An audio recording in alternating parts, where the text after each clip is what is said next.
eigenlijk is het gewoon heel luxe leven, want het is volle overzichtelijker. Het is roem, dus alles wat het just is wat ik heb. Het is het licht van boven die de boel verlicht.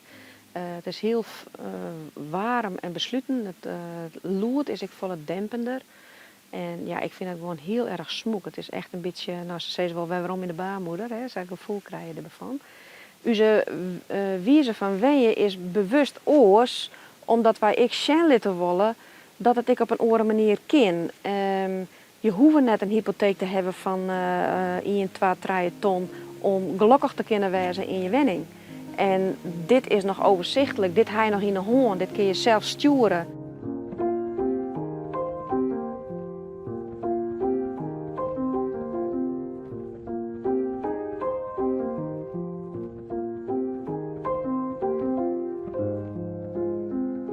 Nou, ik stofzuig niet. Ik had wel een stofzuiger gekocht speciaal voor op zonne-energie, maar die is stuk gegaan. Dus wat ik doe is, nou ja, stofferen. Gewoon zo, kijk de spinnenwebjes weg.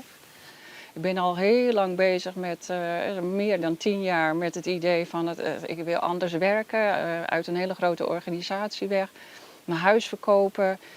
Gaan zoeken van bij welke groepen, met welke mensen wil ik dat dan doen. Ik bedoel, ik kan in mijn eentje in het bos gaan wonen, maar eigenlijk ook wel een soort voorbeeld proberen te zijn voor andere mensen. Niet met het idee van ik weet het, want ik weet het eigenlijk helemaal niet. Hoe verder ik kom, hoe minder ik weet. En ben ik zo bewust bezig, dat weet ik niet. Maar ik probeer dat wel. Dus ja, ik vind het fijn, ik zou niet meer anders willen. Op dit moment. Over een paar jaar weet ik niet. Eigenlijk is het ook wel heerlijk om zonder lawaai je huis een beetje schoon te maken. Dat is een van de charmes, vind ik, van hier wonen.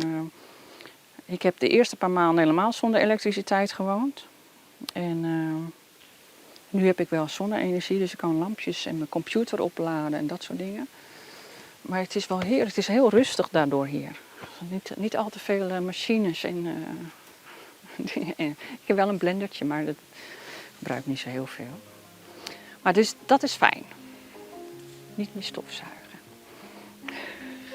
Nou, je gaat hier zitten, zoals altijd op het toilet. Het is gewoon het is dezelfde hoogte als een normaal toilet. Met een normale toiletbril. Je gaat poepen. En dan gooi je er een bakje zaagsel erover. En dan bedekt dat helemaal. En dan is luchtdicht, zou ik maar zeggen. De ontlasting vangen we op en dat gaan we allemaal verzamelen. Dat wordt 2 jaar gefermenteerd, zeg maar. En dan op de hele grote composthoop. En dan daarna weer over 2 jaar gaat het de tuin op. Dus dat is een gesloten kringloop, als het ware. Dus dat willen we ook gaan doen. Dit is een biomeiler. En een biomeiler is een heel groot compostvet. We hebben hier 80 kub aan houtsnippers, varske, 20 kub aan skiepenstrand en ongeveer een kub van huis. Dat zit je er al hier in verwerken. En daar hebben we 50 kub ongeveer aan water aan toevoegen bij het opbouwen.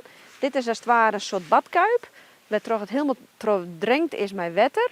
En dat brengt dan die compostering op gang. En die warmteontwikkeling die wordt opvangen als het ware via die tyleenbuizen waar het water terug in rent. Wij gebruiken dit warm water voor de douches, voor de wasmachine en om de centrale verwarming in het atelier en de sanitairgebouw om de boel mee te verwarmen.